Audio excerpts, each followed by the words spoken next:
Hello friends, welcome to my YouTube channel. এখন কথা বলবো পুনর্জন্ম 2 নাটকটা নিয়ে, যেটা 8:30টার সময় চ্যানেল আই প্রাইম ইউটিউব চ্যানেলে রিলিজ হয়ে গেছে।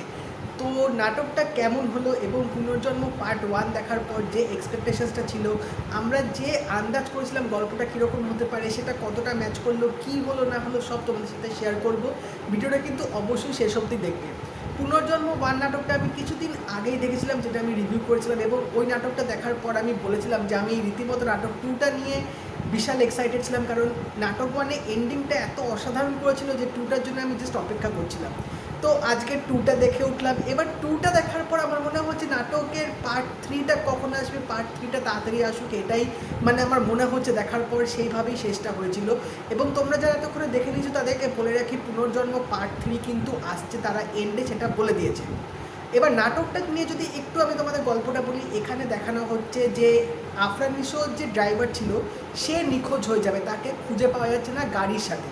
তো এই ঘটনাটা ঘটার পর মেহজাবিন চৌধুরী এখানে যে আফরান নিশোর বউ হিসাবে সেজে এসছে, তিনি খুব চিন্তায় পড়ে যাবেন, কারণ তিনি আর ওই ড্রাইভারটা মিলে কিন্তু তারা এই পুরো পরিকল্পনাটা করেছিল যে তারা কীভাবে টাকা হাতাবে, কী করবে না করবে। তো সেই ড্রাইভারটা নিখোঁজ হয়ে যাওয়ার পর তিনি খুব ঘাবড়ে যাবেন। তিনি ভাববেন যে তিনি হয়তো খুব খারাপ কাজ করছে, তিনি হয়তো খুব ভুল কাজ করছে, কারণ একটা রিজন আছে, তিনি জানতে পেরে যাবে যে আফরান নিশো তার বউকে মেরেছে। তো এই ঘটনাটা জানার পরই মেহজাবিন চৌধুরী ঠিক করবে যে তিনি আফরান নিশোর মুখোশটা সবার সামনে তুলে ধরবে এবং আফরান নিশোকে তিনি জেলে দেবেন।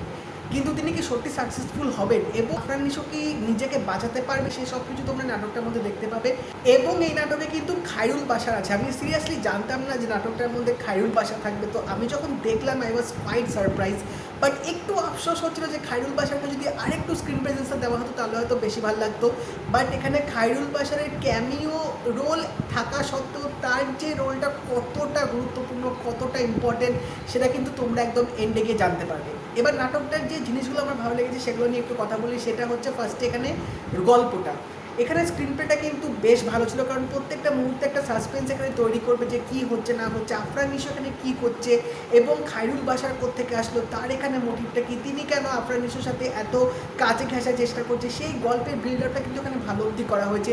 বাট অ্যাজ ইউজুয়াল লাস্টের 5 থেকে 10 মিনিটের মতো গল্পটায় যে টার্নিং পয়েন্টটা দেবে, যে ক্লাইম্যাক্সটা আনবে, আমার পুরো জাস্ট মাথা ঘুরে গেছিলো।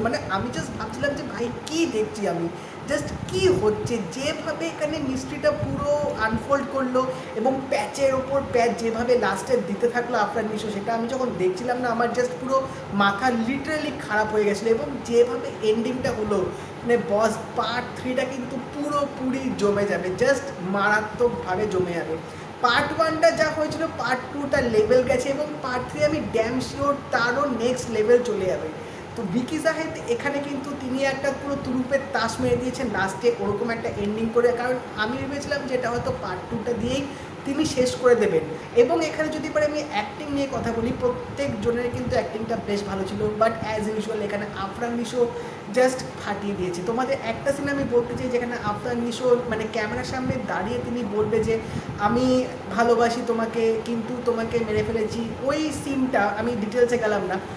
ওই সিনটা যখন আফরান নিশো বলছে না, নিজেরটা উপলব্ধি হচ্ছে, চোখে মুখে যে ভাব প্রকাশটা তিনি দিয়েছে, চোখ থেকে জল বেরোচ্ছে, তিনি গিল্টি ফিল করছে, কিন্তু তা সত্ত্বেও তিনি ক্যামেরার সামনে ওইভাবে বলছে অ্যাজ ইন তিনি আমাদেরকেই নিজের গল্পটা শোনাচ্ছেন। ওই মোমেন্টটা কিন্তু তিনি জাস্ট দারুণভাবে অ্যাক্টিংটা করেছে। এবং লাস্টে তিনি যখন চমকটা দেবেন যে তিনি কী করেছিলেন exactly, that was just outstanding. তো পুনর্জন্ম 2 সত্যি দেখা সার্থক হয়েছে। এতদিন ধরে যে ওয়েটটা করছিলাম পার্ট 1টা দেখার পর, সেই ওয়েটের সার্থকতা সত্যি পুরোপুরি ফুলফিল হয়েছে। তো তোমরা যদি দেখে না থাকো, গিয়ে দেখে নাও, তোমরা কিন্তু দারুণ এনজয় করবে।